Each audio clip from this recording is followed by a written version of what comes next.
Love Stories. Love Stories.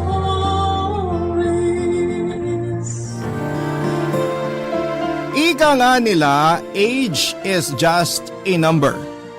Walang agwat ng edad ang makakapigil kapag puso na ang nagdikta kung sino ang nais nitong mahalin. Pero dahil sa mapanghusgang lipunan ay nagiging mali po ito. Ikaw, kapuso, hanggang saan mo kayang ipaglaban at patunayan ang inyong pagmamahalan sa kabila ng napakaraming hadlang. Dear Papa Dudut, magandang araw sa inyo at sa mga loyal kabarangay na nakikinig ngayon. Itago nyo na lamang po ako sa pangalang Madi, 38 years old at kasalukuyang nakatira sa Mekawayan, Bulacan. Bata pa lamang ako noon ay pangarap ko nang maging isang teacher dahil parehong teacher ang mga magulang ko. Pero dahil sa katandaan ay nag-retire na sila at dahil nga sa gusto kong sumunod sa kanilang yapak, ay nagpursige ako sa pag-aaral, Papa Dudut. Hindi naman ako nahirapan dahil nariyan sila para gabayan ako. Hindi ko alam kung totoo ba ang kasabihan na kapag teacher ang magulang mo ay magiging matalino ka dahil nag-e-excel ako sa lahat ng subjects ko noon at hindi ako nawawala sa top students list. Sa katunayan nga ay naging valedictorian ako noong elementary ako at high school. Noong college naman ako ay graduate ako as summa cum laude. Hindi ko na nga mabilang kung ilang beses na ba akong umakyat ng stage para tumanggap ng mga awards and recognition. Dahil nga doon ay sobrang proud ang mga magulang ko sa akin. Hanggang sa nag-take na nga ako ng board exam at nakapasa. 3 years din ako nagturo noon sa high school bago ako nag-decide na magturo sa isang university kaya naman nag-apply ako ng master's degree program at nakagraduate. Pero bago pa man ako maging college professor ay naging teacher assistant muna ako at nang makita nilang kaya ko ay saka ako nag-take ng gusto kong subject na mathematics. Naging matiwasay naman ang pagtuturo ko as college professor. Pero dahil math ang subject ko ay medyo na-challenge ako. Lalo pat hindi lahat ng estudyante ay nakakasabay sa subject na math. Aminin nyo man o sa hindi ay math ang isa sa mga pinakamahirap na subject lalo na kung tutulog-tulog ka. O kaya hindi ka nakikinig ng mabuti. Pero ginawa ko ang lahat para masiguradong matututo ang lahat ng estudyante ko. Sa totoo lang ay nag-enjoy ako sa pagtuturo ng college students.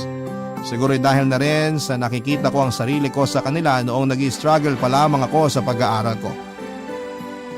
Isang araw nga ay pinatawag ako ng aming dean na si Mrs. Torres sa kanyang office. Sinabihan niya ako na i-take over ang klase ng isa pang math professor namin dahil nag-maternity leave ito ng 6 months.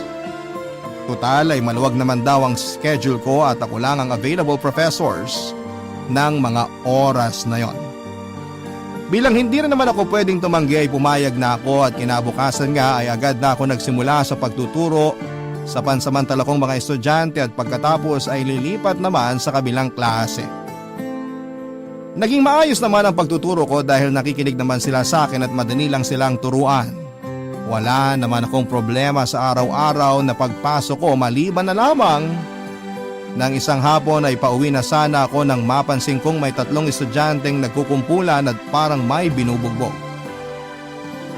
Agad naman akong sumigaw pero nagsipagtakbuhan sila palayo.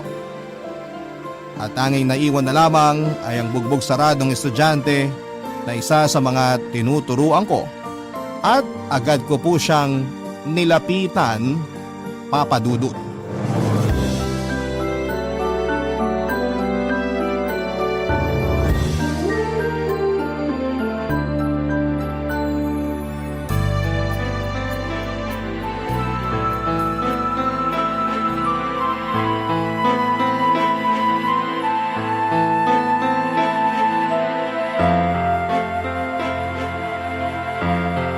Sus Mariosep!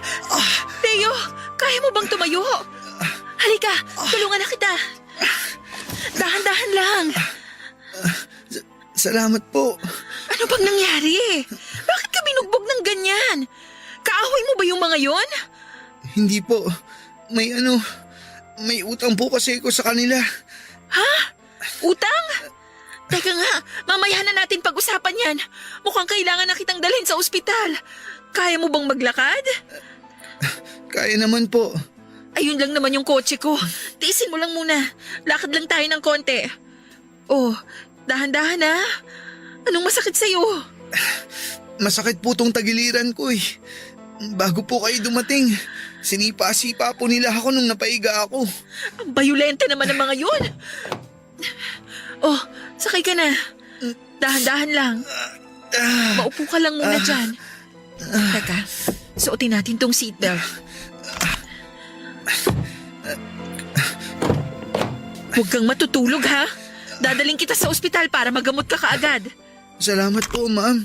Wala yun. Pasensya na po sa abala. Hindi, okay lang.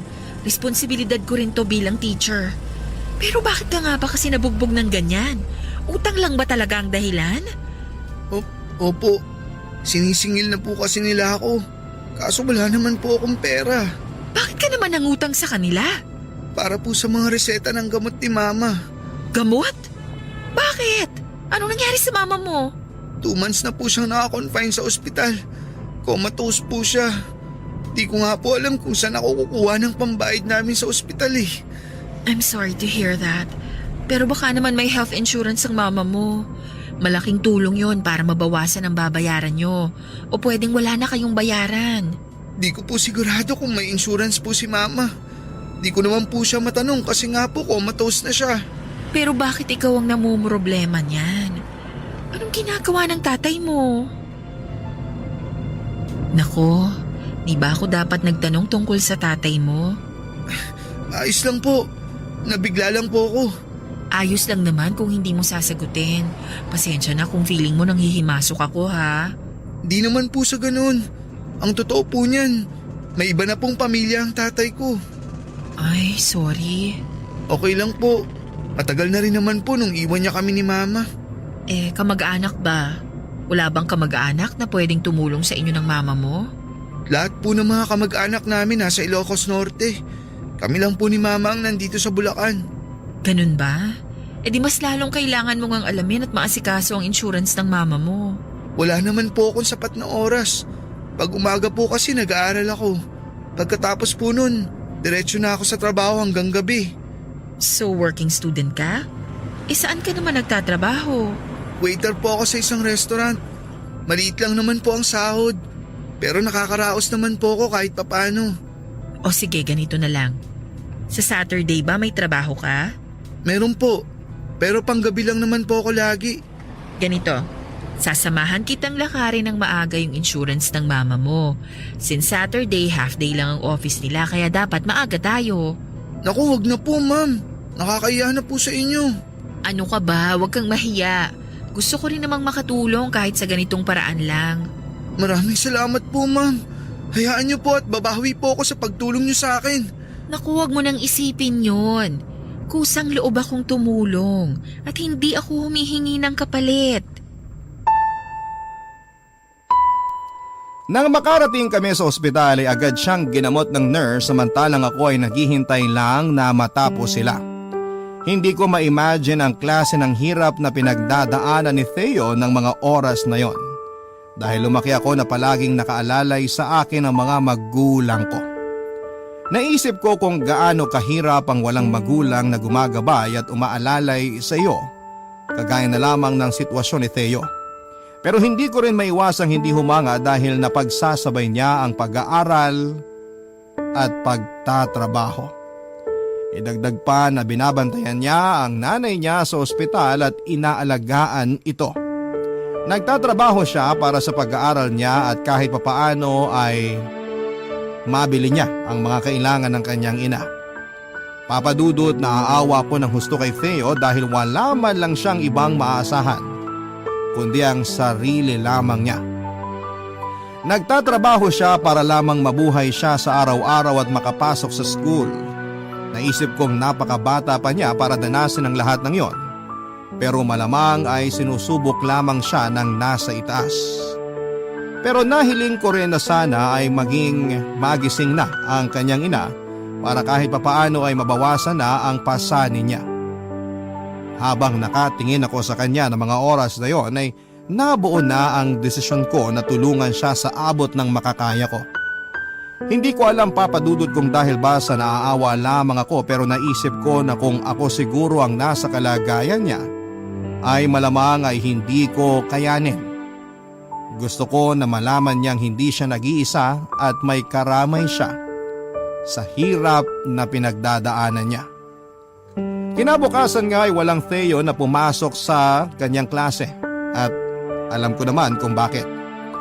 Pero kung sana lamang ay pumasok siya ay pwede naming isumbong sa dean ang nangyari sa kanya para ma-expel ang mga nambugbog sa kanya. Kaya naman matapos ang klase kinahapunan ay nagtanong ako sa mga kaklase niya kung sino ang nakakaalam ng bahay nito. Dahil hindi ko naman siya naihatid sa bahay nila. Matapos ko kasi siyang ipagamot ay nagpababa lamang ito sa ospital kung nasaan nakakonfine ng nanay niya dahil nandun daw ang mga gamit niya sa trabaho at madalang na lamang kung umuwi siya ng bahay. Nagwo-worry din ako lalo pa at alam kong medyo matindi rin ang inabot niyang bugbog.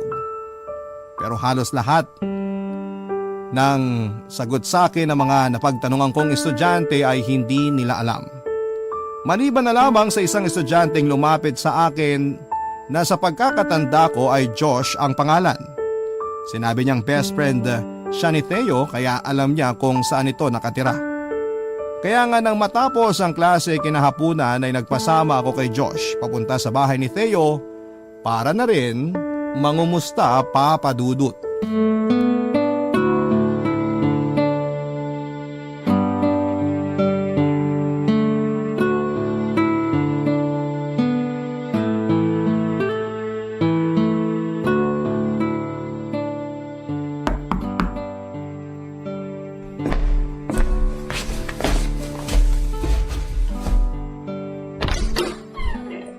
Oh, Tol! Oh, ba't ganyan itsura mo, Tol? Alam mo naman kung bakit nagtatanong ka pa. Ay, teka, kasama ko pala si Ma'am Maddie. Hi Teo, kumusta? Ay, ayos lang po ako. Pasok po muna kayo, ma'am. Feel at home lang po kayo rito, Ma'am. Upo lang po kayo. Thank you. May problema po ba? Pasensya na po kung di ako nakapasok. Okay lang, alam ko namang nagpapagaling ka pa. Opo. Pero kaya ko na pong pumasok bukas. Sigurado ka? Opo. E di mabuti kung ganon para mai-report na natin to kay Mrs. Torres. Kasi hindi natin pwedeng palampasin tong nangyari sa'yo. Huwag na po, ma'am. Ayos naman na po ako. Tsaka kasalanan ko rin naman po kasi. Hanggang ngayon, di ko pa nababayaran yung inutang ko sa kanila eh. Hindi pa rin yung dahilan para gawin nila yan sa'yo. Para namang tatakasan mo sila, magbabayad ka naman.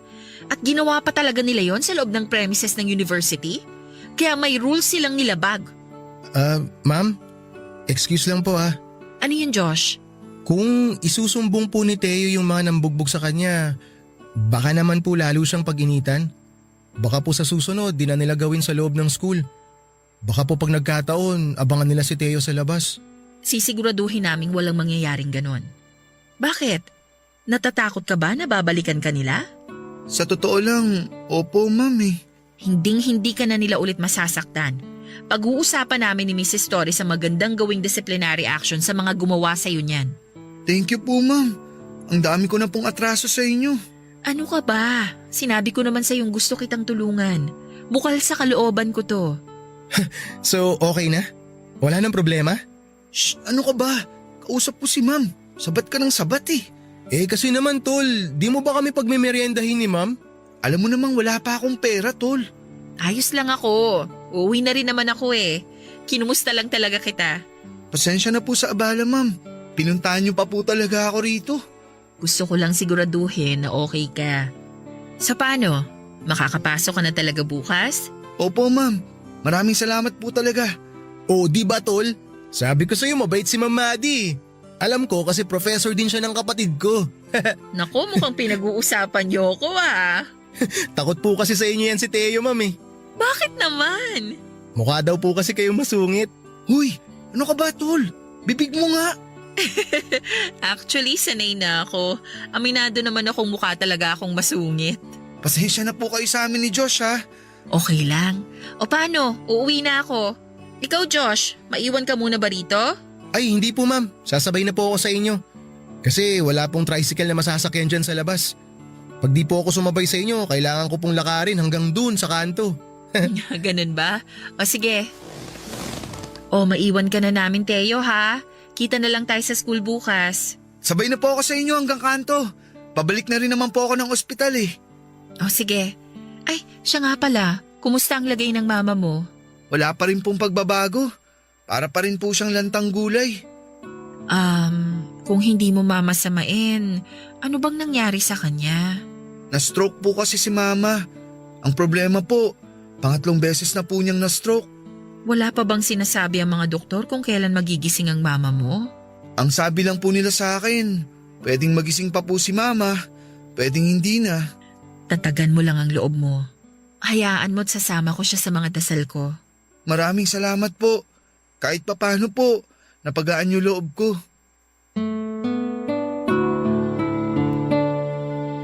Kinabukasan nga ay pumasok na si Theo at nai-report na namin sa dean ang nangyari sa kanya at nabigyan ng proper disciplinary action ng mga nanakit sa kanya. Na-expel ang 3 estudyante na nambugbog sa kanya. Gaya nga ng sinabi ko sa kanya ay sinamahan ko siyang lakarin ng health insurance ng kanyang mama at nang dahil nga sa pangyayaring yon ay naging mas malapit sa akin si Theo. Halos palagi nga siyang sumasabay sa akin kumain tuwing break time sa kantin. Nariyan pa nga nabasa na lamang niya kung ibibili ng drinks o ng kung ano-ano. Yung tipong parang sobrang komportable na niya sa akin. Madalas nga rin na nagpipresenta siya na ang magdala ng mga gamit ko at iahatid ako hanggang sa may sakay ng tricycle pag hindi ko dala ang sasakyan ko. At kapag umaga naman ay nakaabang na siya sa gate at hinihintay ako. Sa totoo lang, Papa Dudut, hindi sa advance ako mag-isip.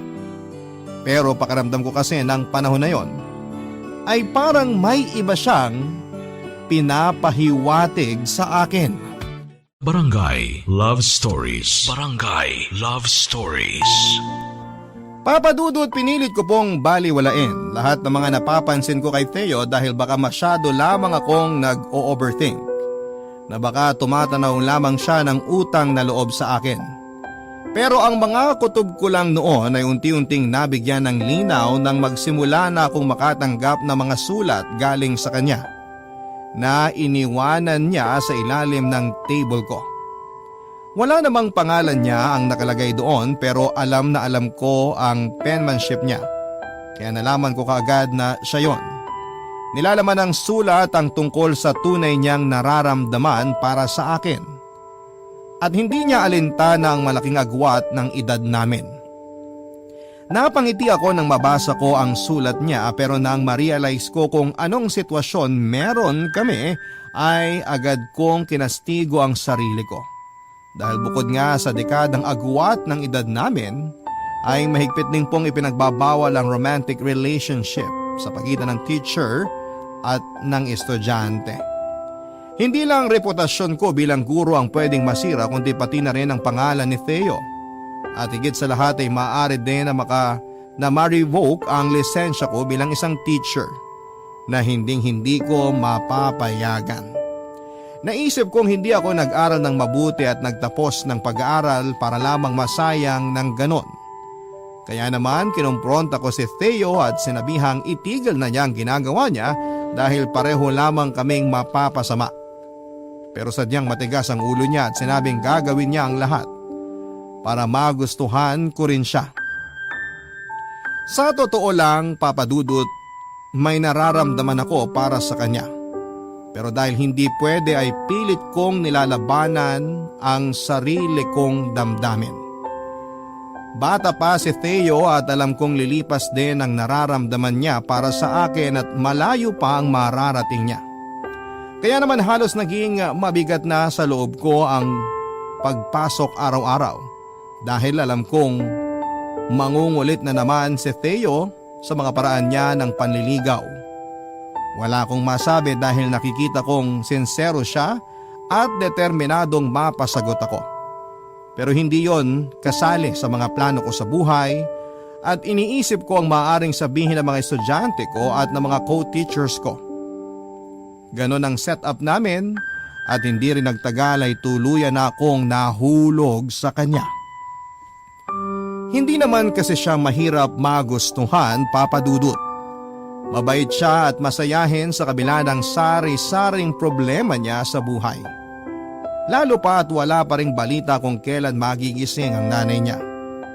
Naitanong ko nga minsan sa kanya kung paano pa siya naisisingit ang oras ng panliligaw niya sa akin.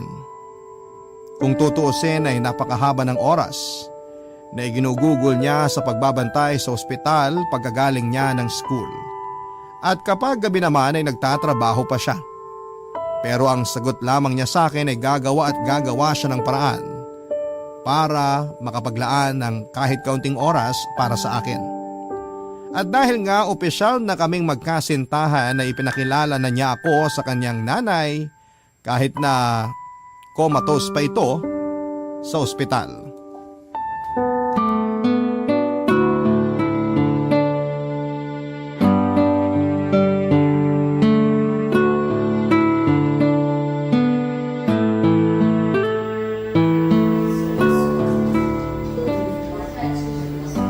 Ma, may papakilala pala ako sa inyo. Si Maddie, girlfriend ko. Kung naririnig niyo lang ako, paniguradong pagagalitan niyo ako. Malamang sasabihin niyo sa akin na maganap ako ng kaedad ko. Pero mahal ko po talaga siya eh. Sana lang maintindihan niyo ako. Kaya gumising na kayo dyan, Ma. Para naman makilala niyo siya. Feeling ko tuloy nakagawa ako ng malaking kasalanan sa mama mo. Anong ibig mong sabihin? Ang bata mo pa pero pumatol ka sa mas matanda sa'yo. Matanda ka dyan. 31 ka lang naman ah. Tsaka di na ako bata. 21 na ako. Kaya ko na magdesisyon para sa sarili ko. Isa pa, di kasalanan kung magmahalan tayo. Walang mali dun. Alam mo kung ano yung mali? Yung mga taong nagsasabi na kailangang halos magkaedad lang ang dalawang tao na nagmamahalan. Eh hindi naman edad ang namimili kung sinong mamahalin natin. Grabe, ang mature mo na talagang mag-isip. Kailangan eh. Ayoko kasing ikaw lang ang magdadala ng relasyon natin. Ako pa rin ang lalaki. Ano ka ba? Tanggap kita ng buong buo. Pero syempre, hindi mo rin maiaalis sa akin ang hindi mag-alala sa sasabihin ng ibang tao tungkol sa atin. Huwag mo silang pansinin. Wala naman tayong ginagawang masama eh. Nagkataon lang na nagtagpo tayo sa maling panahon. Pero gagawin nating tama yun. Ewan ko ba naman kasi sa'yo. Magkakagusto ka na lang sa katulad ko pang malaki ang agwat ng edad sa'yo. Eh bakit ba? Age doesn't matter naman ah. Di ko naman matuturuan ang puso ko kung sinong gusto kong mahalin. Sus, ang dami mong alam. Siyempre, ako pa ba? Basta kahit anong mangyari, kahit sino pang humadlang, huwag tayong bibitaw sa isa't isa ha. Okay? Okay. Promise? Promise. Ba't parang labas sa ilong? Masama bang huminga ng malalim? Para kasing napipilitan ka eh. Tignan mo to. Ayan ka na naman eh. Magta-tantrums ka na naman. Lah, ano ako, bata? Isip bata. Ah, ganon. Baka mapikon ka na niyan ha? Di naman ako basta-basta napipikon. Eh may ba ako? Saan mo pala gustong kumain ng hapunan? Dito o sa bahay? Baka kasi di mo trip kumain sa ospital eh. Okay lang sa akin kung dito tayo kakain. Para dyan na lang tayo sa labas bibili. Sigurado ka? Oo naman. Ano bang gusto mong ulam? Kahit ano na may sabaw. O sige, bibili na lang ako mamaya sa labas para makakain ka muna bago ka umuwi. Eh may pera ka pa ba? Pwede namang ako na lang ang bumili. Ayoko nga, hindi pwede. May pera naman ako ah. Kakasahod ko lang eh. Ay, Alam ko yung tingin mo na yan ah. Please, wag mo akong tingnan na parang naaawa ka sa akin. hindi naman sa naaawa pero gusto ko lang na i-share mo sa akin yung mga pasanin mo paminsan-minsan. Kasi willing naman akong tulungan ka sa abot ng makakaya ko. Mads, kaya ko to. Okay? Huwag ka na mag-alala sa akin. Basta, Kung nafe-feel mo na parang hindi mo na kaya, sabihin mo lang sa akin. Salamat, pero yung damayin mo lang ako. Sobrang sapat na sa akin yun. Pero mas gusto kong mag-open up ka sa akin. Ano pang silbi ko kung sosolohin mo lahat ng problema mo? Di naman kita ginawang girlfriend para saluhin mga problema ko. Alam ko yun. Pero ano na lang ba yung mag-open up ka sa akin? Huwag mo akong alalahanin, okay? Ayos lang ako. Hayaan mo, tatandaan ko yung sinabi mo. Nagkwentuhan pa nga kami ni Theo ng matagal at hindi ko na malaya ng oras. Napansin ko na lamang na madilim na sa labas kaya nagpaalam na ako sa kanya na kailangan ko nang umuwi. Nagpresenta pa siya na iyahatid niya ako pero hindi ako pumayag. Sinabihan ko na lamang siya na bantayan na lamang ang nanay niya at hindi na siya nakipagtalo sa akin. Pero bago ako umuwi ay binilhan ko muna siya ng pagkain na kinagulat pa niya. Balak pa nga sana niya akong bayaran pero mariin akong tumanggi dahil binili ko naman yon ng kusa para sa kanya. Nagbilin pa ako sa kanya na ubusin niya ang pagkain niya bago pumasok sa trabaho at nagpa siya na akong umuwi. Isa pa sa dahilan kung bakit hindi ako pumapayag na magpahatid sa kanya ay dahil sa takot ko na baka makita siya ng mga magulang ko. Hindi ko kasi alam kung paano ko sasabihin sa kanila na nagawa kong makipagrelasyon sa lalaking mas bata sa akin at sa estudyante ko pa. Kaya naman lahat ng pag-iingat ay ginawa na namin para lamang huwag kaming mahuli. Pero totoo nga ang kasabihan na walang lihim na hindi nabubunyag, Papa Dudut.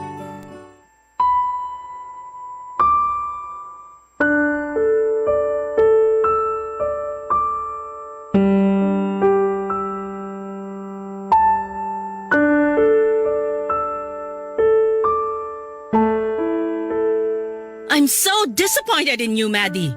Of all people, ikaw pa talaga ang sumuway sa mahigpit na patakaran ng eskwelahang to?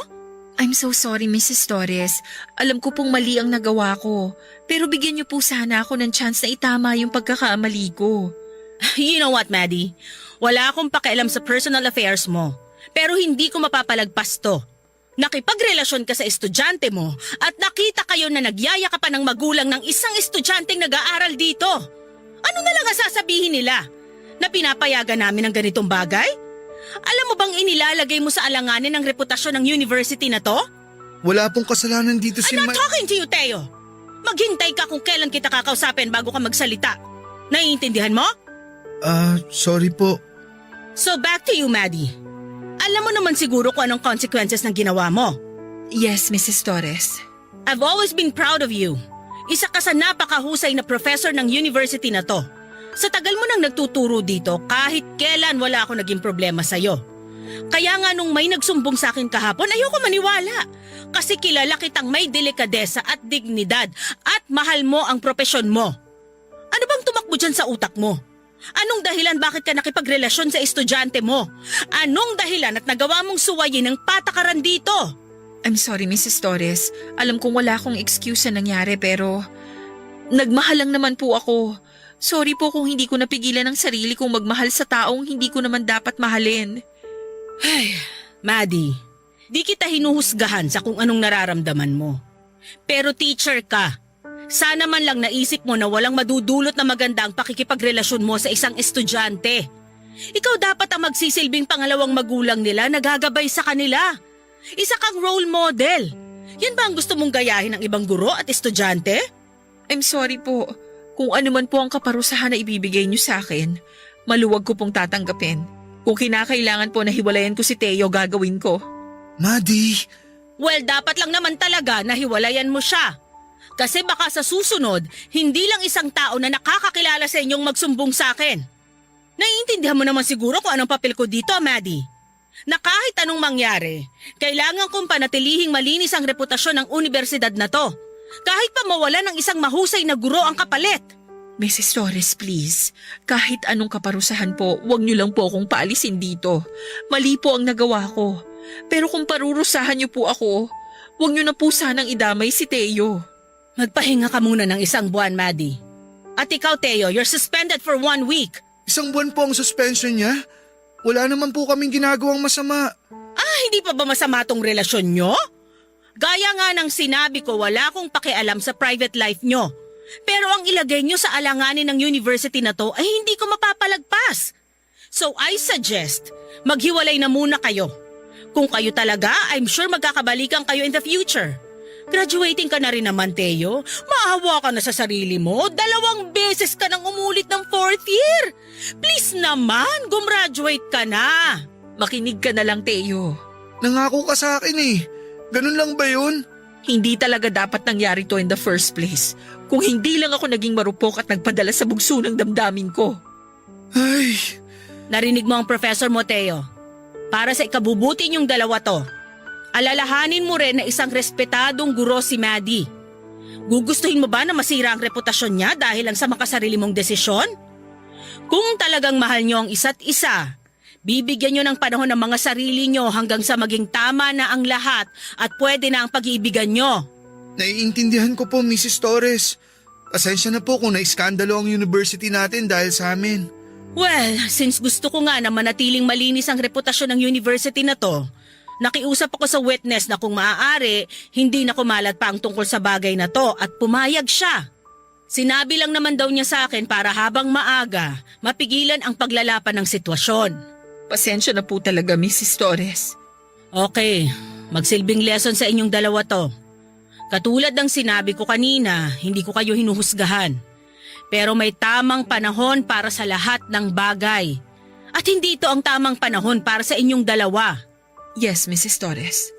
Ikaw, Teo, nauunawaan mo ba ang sinasabi ko? Malinaw na malinaw po, Mrs. Torres. Mabuti kung ganon. Bueno, huwag kayong mag-alala dahil lahat ng napag-usapan natin sa loob ng office ko, mananatili sa loob ng silid na to. Gusto ko rin kayong protektahan. Maraming salamat po talaga. Nagpasalamat na lamang ako sa Diyos dahil tinupad ni Mrs. Torres ang pangako niyang walang makakalabas na balita tungkol sa aming dalawa ni Theo. Pero dahil nga sa nangyari, tuluyan na kaming nagkahiwalay. Noon ko lang na-realize ang consequences ng ginawa namin at hindi ko mapigilang mahiya. Pakiramdam ko kasi ay dinungisan ko ang mahal kong propesyon. Ako ang matanda at naturing ang pangguro, ako dapat ang gumagabay kay Theo pabalik sa tamang daan. Pero alam ko namang kahit na magsisi ako ay hindi ko na maibabalik pa ang nasirang tiwala sa akin ni Mrs. Torres. Inisip ko rin kung paano ko ipapaliwanag sa mga magulang ko kung sakali man na malaman nila ang tungkol doon. Unang araw ng suspension namin noon, Papa Dudut, nang mapagpasyahang kong sa DN si Theo sa ospital. Nabanggit kasi niya sa akin na doon lang siya naglalagi kapag wala siyang pasok. Buong magdamag ko ring pinag-isipan ang mga sasabihin ko sa kanya bago ko siya puntahan ng araw na yon. Naisip ko kasing bata pa si Theo at marami pa siyang makikilalang babae na mas babagay at pwede sa kanya. Hindi ko maat na kahit mahal namin ang isa't isa, ay hindi kami makakaligtas sa mata ng mapanghusgang lipunan. Mababaw pa lamang din naman ang pinagsamahan namin kaya alam kong makakapag-move on din siya kaagad. Inabutan ko pa siyang pinupunasan ng face towel ang mukha ng nanay niya at nabigla pa siya nang makita ako. Yayakapin pa sana niya ako pero umiwas na ako at kitang-kita ko ang pagtataka sa mga mata niya. Barangay Love Stories. Barangay Love Stories. Napakatindi ng kapit niya sa mga kamay ko habang umiiyak. Ayaw ko siyang saktan pero yon ang alam kong tama naming gawin. Naisip ko rin na walang patutunguhan ang relasyon namin kung sakali dahil malayo ang agwat ng edad namin. Marami kaming bagay na hindi mapagkakasunduan at hindi mapagkakaunawaan in the future. Kaya habang maaga pa ay kailangan na namin yung tapusin. Nahuli na kami ng isang beses at ayaw ko na maulit pa yon. Matapos nga ng suspension namin, Papa Dudut, ay pinilit kong umakto na parang walang nangyari. At hindi ko na kinausap pa si Theo sa eskwelahan o kahit ang sumulyap lamang sa kanya. Buti na nga lang at walang nag-usisa sa mga estudyante ko kung bakit halos sabay kaming hindi pumasok ni Theo. Pero may ilan namang nagbiro na parang nag-usap daw kami na hindi pumasok. Tinawanan ko na lamang sila at pilit na kinalma ang sarili ko dahil ramdam ko na nakatitig sa akin si Theo ng mga oras na yon. Papadudot na tapos na nga ang 6 months na pagiging substitute teacher ko sa klase ni Theo at nakabalik na rin sa pagtuturo ang teacher nila. Simula noon ay tuluyan na nga kaming hindi nag-usap ni Theo. Madalas kaming magkasalubong at magkita sa kantin pero nagpapanggap ako na hindi ko siya nakita at ganon din naman siya. Sa tuwing kumakain naman kami sa kantin ay pinipigilan ko ang sarili kong hindi mapatingin sa kanila pero hindi ko magawa. Nagkatinginan pa nga kami pero agad din akong nag-iwan ng tingin dahil baka may makapansin. Pero binaliwala ko na lamang yon dahil hiwalay na rin naman kami. Malaking pagkakamali na nagkaroon kami ng relasyon at mismong sa eskwelahan pa. Minadali ko na lamang ang pagkain ko ng mga oras na yon at pakiramdam ko kasi ay hindi ako makahinga. Saka lamang nasa paligid ko lamang siya at nagmamasid sa akin. Lumipas pa ang ilang buwan hanggang sa dumating na nga ang graduation ng mga college student na magtatapos ng taong yon. At siya lamang ang walang kasamang magulang sa espesyal na araw na yon. Hindi ko mapigilang maawa sa kanya dahil wala man lang isang magulang na aakyat sa stage kasama niya para tanggapin ang diploma niya. Pero alam ko namang wala akong magagawa dahil hindi ko nasaklaw ang mga nangyayari sa buhay niya, Papadudot. Ang professor na nga lang niya ang sumama sa kanya sa stage at kitang-kita ko sa mukha niya ang magkahalong lungkot at saya. Hindi ko naman mapigilang proud dahil yun na ang simula niya sa pag-abot niya ng mga pangarap niya at pagpasok sa bagong yugto ng buhay. Nakakalungkot lang isipin na hindi niya ako kasama sa pag-abot niya ng mga pangarap niya. Naisip ko na lamang na wala na rin namang saysay na maging sentimental pa ako tungkol sa bagay na yon dahil matagal nang tapos kung ano man ang namagitan sa amin. Pero matapos nga ng graduation ceremony ay nagulat ako nang lumapit siya sa akin at mahigpit akong niyakap.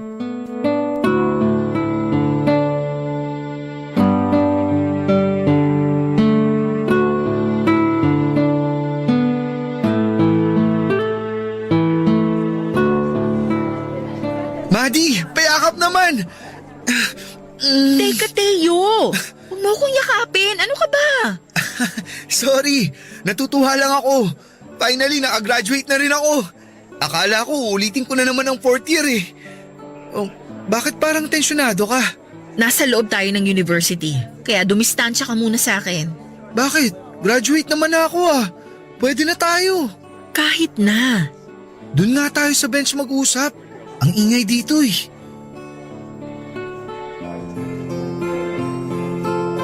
Upo ka muna. Kumusta ka na? Ayos lang ako. Tsaka bakit mo ba ako tinatanong araw-araw naman tayong nagkikita rito? Nagkikita nga tayo, pero di naman tayo nag-uusap. Parang di nga tayo magkakilala eh. Alam mo naman kung bakit, di ba? Magtataka ka pa. Mukhang naka-move on ka na. Ang bilis naman. Anong naka-move on ang pinagsasasabi mo dyan? Ang lamig kasi ng pakikitungo mo sa akin eh. Ayoko lang na ma-issue na naman tayong dalawa. Graduate naman na ako eh. Kaya pwede na ulit tayo. Maiba ko. Kumusta na ang mama mo? Ay, di ko nga alam kung magigising pa siya eh. Gusto kong isipin nagigising pa siya pero sabi ng doktor na maliit lang ang tsansa na magising pa siya. Binigyan na nga nila ako ng waiver eh para tanggalin na ang life support niya. Pero ayoko pang pakawalan si mama. Hindi sa pinangungunahan kita o ano. Gawin mo kung ano sa tingin mo ang mainam na gawin. Hindi ko na nga alam eh. Palaki na ng palaki ang gastos namin sa ospital. At pagiging waiter sa restaurant lang naman ang trabaho ko.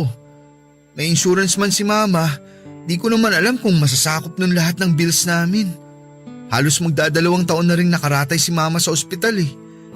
Pag nawala si mama, mag-isa na lang ako.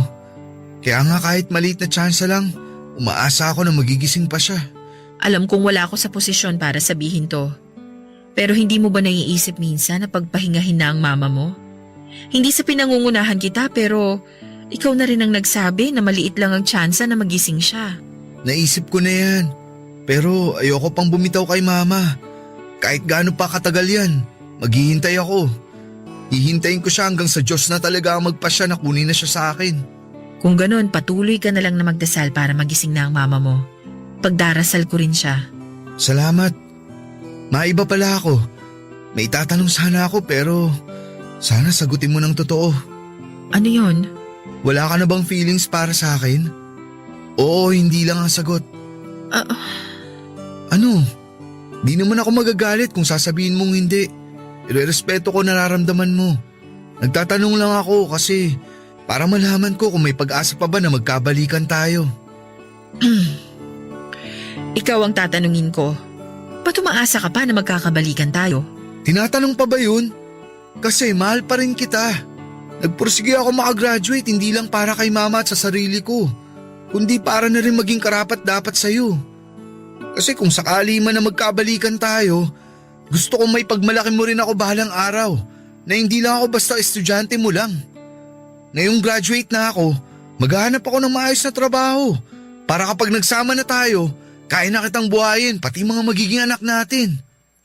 Teka lang, hindi pa ako sumasagot sa tanong mo kung saan na nakarating yung mga sinasabi mo. Sorry. Ano nga ba kasing sagot mo? Mahal pa rin kita. Talaga? Oo, hindi naman agad mawawala yun. Yun! Pahakap nga! Teka lang, ang daming makakakita sa atin. Ano? Di naman ako estudyante rito. Kahit na. Kumalma ka muna, pwede? Mag-usap na lang tayo mamaya pag uwi ko. Dadalawin ko rin ang mama mo sa ospital. Tagal ko na siyang hindi nadadalaw eh. Ikaw naman kasi. Ang sabi lang layuan mo ako. Pero pati kay mama lumayo ka. Nahihiya naman kasi akong dumalaw sa kanya. Tsaka iniiwasan ko talaga na magkaroon tayo ng time para mag-usap. Bakit naman? Baka kasi pag nag-usap tayo, maisipan kong balikan ka. Gusto ko magpalamig muna para sa ikatatahimik natin. Tama naman kasi si Mrs. Torres na kung tayo talaga, may tamang panahon para sa atin. At ito na yon. Maghanap ka kaya muna ng magandang trabaho. Kayang-kaya ko yan. Basta para sa inyo ni mama. Gawin mo para sa sarili mo.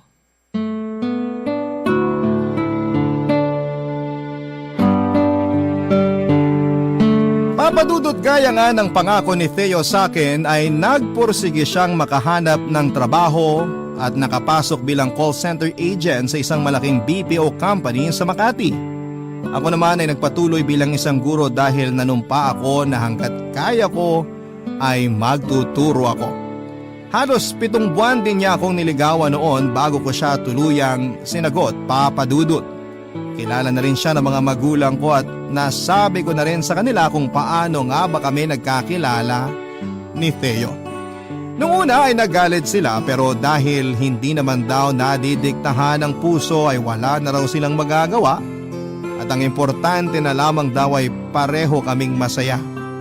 Naging proud pa nga sila sa amin dahil ginawa namin ang tama at yon ay ang hinintay ang tamang oras kung kailan pwede na naming ituloy ang pagmamahala namin. Na hindi namin ipinilit ang bagay na hindi pwede dahil sa iba't ibang circumstances. Hindi rin naman sila tumutol nang sabihin kong 10 years ang age gap namin ni Theo dahil malalaki na raw kami at nasa hustong edad na.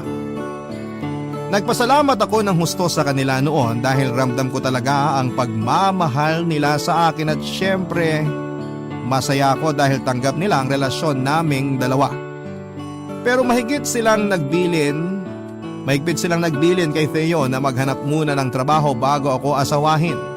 At dahil doon ay napuno ng tawanan ang buong bahay namin.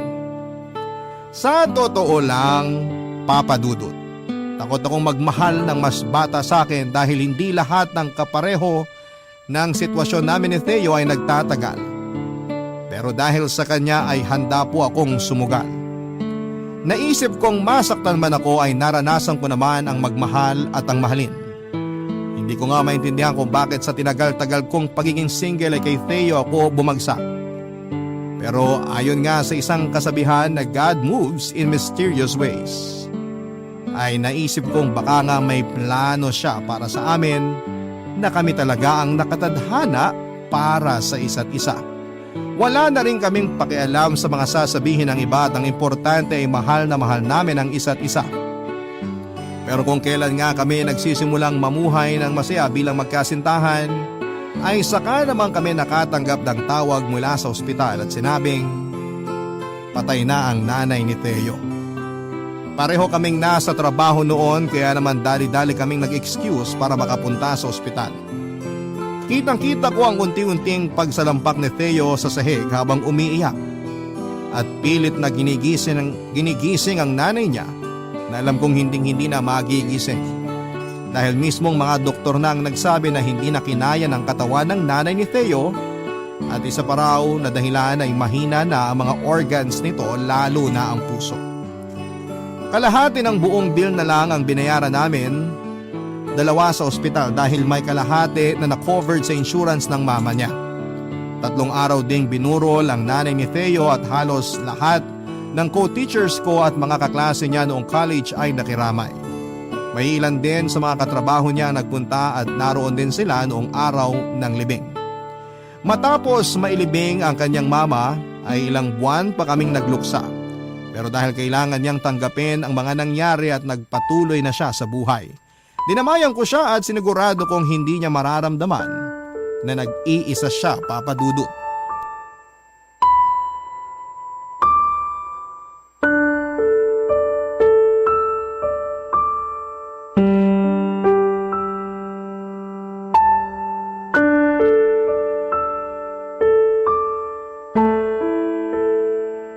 Teo, kumain ka muna oh. Ipinagluto kita ng paborito mong sinigang na hipon. O ilapag ko dito ah. Di ako nagugutom. Mauna ka na munang kumain. Masamang pinaghihintay ang pagkain. Wala talaga akong ganang kumain eh. Anong wala? 3 araw ka nang hindi kumakain. Gusto mo bang ikaw naman ang magkasakit? Di nga kasi ako nagugutom. Tingin mo ba matutuwa ang mama mo pag nalaman niyang ganyan ang ginagawa mo? Tingin mo ba gusto niya yung nagkakaganyan ka? At ako, sa tingin mo ba hindi ako nasasaktan pag nakikita kitang ganyan? Alam kong mahirap para sa iyo ang mga nangyari, pero hindi ibig sabihin nun titigil na ang pag-ikot ng mundo mo. Buhay ka pa at kailangan mong tanggapin ang nangyari kahit na masakit. Hindi pa ako namamatayan ng mahal sa buhay. Pero alam kong walang kapantay na sakit ang mararamdaman ko kapag nangyari yon. Pero hindi ibig sabihin na pag nawalan ka ng mahal sa buhay, unti-unti mo na rin papatayin ang sarili mo. Magluksa ka, sige. Pero wag mo naman sanang pabayaan ang sarili mo. Ang sakit-sakit kasi. Oo, masakit. Pero kailangan nating tanggapin na wala na siya. Alam ko naman yun. Pero di ko naman mapipilit ang sarili ko na tanggapin agad ang nangyari. Kung sa'yo ito nangyari, for sure, mahihirapan ka rin. Pero not to the point na parang gusto ko na ring mamatay. Isipin mo na lang na nasa maayos na siyang kalagayan. Masaya na siya at hindi na nahihirapan.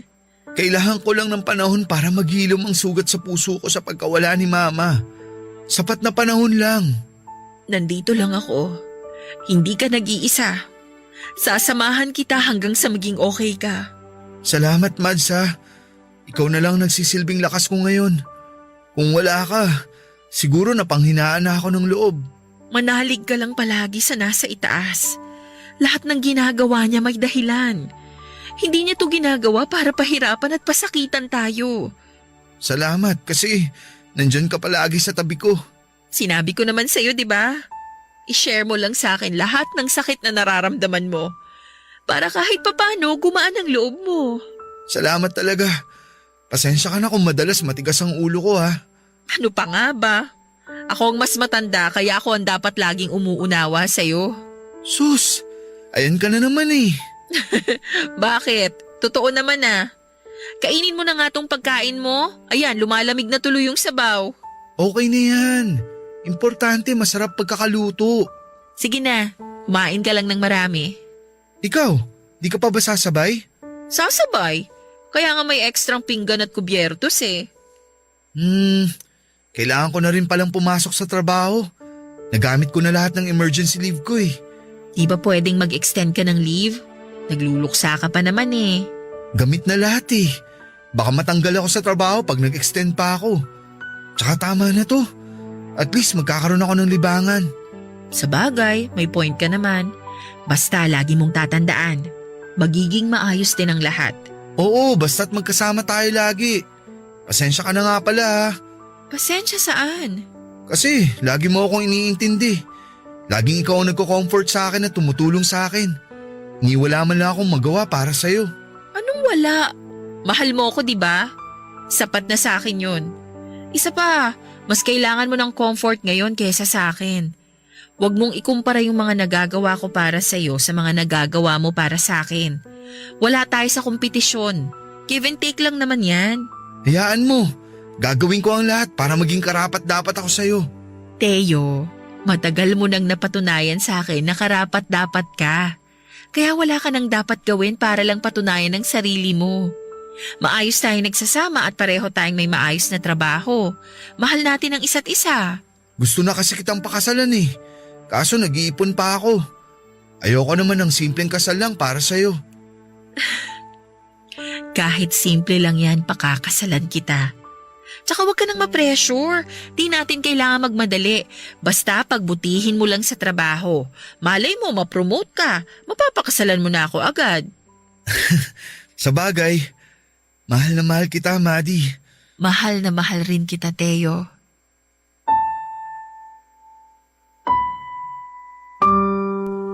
Papadudot hindi rin nga nagtagal ay na-promote sa trabaho si Theo bilang supervisor at natuwa ako ng husto para sa kanya.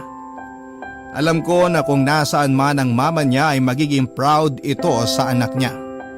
Dahil sa kabila ng mga nangyari ay hindi ito pinanghinaan ng loob, bagkos ay mas nagpursigi ito sa buhay. At dahil nga may stable na siyang trabaho ay niyaya na niya akong magpakasal.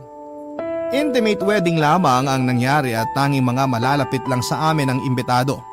Siyempre hindi nawala ang din namin na masayang masaya na nagkatuluyan kami ni Theo. Naroon din si Josh, ang best man namin, ang anak ng co-teacher ko ang naging ring bearer at isa naman siya sa mga bridesmaid ko dahil kung hindi dahil sa pag-leave niya ay hindi ko makikilala si Theo. Pero dahil nga sa edad ko ay nahirapan akong magbuntis. Halos inabot din po ng 3 taon bago ako tuluyang nagbuntis. At talaga namang sobrang saya naming mag-asawa. Talaga nga na walang imposible sa Diyos dahil kung deserve mo ang isang bagay ay ibibigay niya yon. Sa ngayon po ay going stronger pa rin na mag-asawa kami. At going 2 years old na po ang baby girl namin. Wala na nga po akong mahihiling pa dahil kasama ko na ang 2 sa mga pinaka-importanteng tao sa buhay ko. At dito ko na nga po tinatapos ang kwento ng aking buhay, pag-ibig. Alam kong maraming nakarelate, nagtaas ng kilay o pwedeng nainis. Pero tao lang naman tayo na nagkakamali din. Ang importante lang ay matuto tayo at mag-grow dahil sa mga pagkakamaling yon. Maraming salamat po. Sana po ay mapili po ninyo ang sulat ko. More power sa inyong programa. Ang inyo pong forever kapuso at ka-barangay, Maddie. Barangay Love Stories. Love Story.